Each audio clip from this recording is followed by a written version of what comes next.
The common reed, sometimes called the Norfolk reed or the salt marsh reed, is Phragmites australis, and it's quite a tall plant. Grows in like salt marshes or where a river or a stream meets the sea on the sort of tidal zone, and they seem to occupy the higher part of a tidal zone.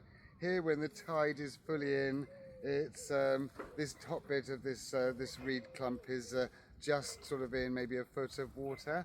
Now this plant is very edible, mostly so when the new shoots come up in the spring. They can be eaten like bamboo shoots, but I'm not sure what they'd be like now. Just pick a bit. That's a kind of younger shoot. I'll just give it a chew. It's quite sweet. Apparently you've got the stem sap that's quite sweet.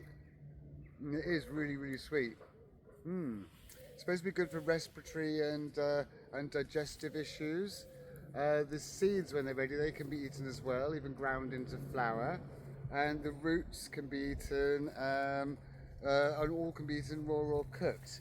I don't know if I'm going to be able to find any reed roots today. I could try and pull up a little bit of it because there's quite a lot of it.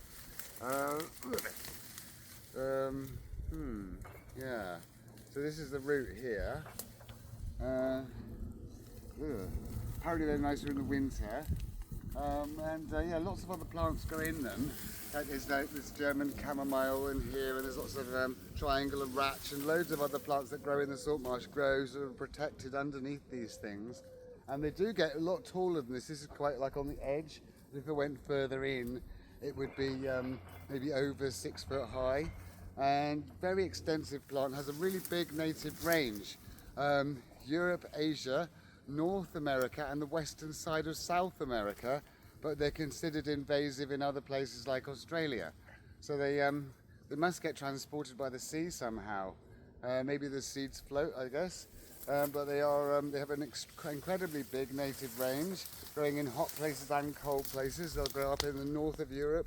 They'll grow down as far as the Amazon.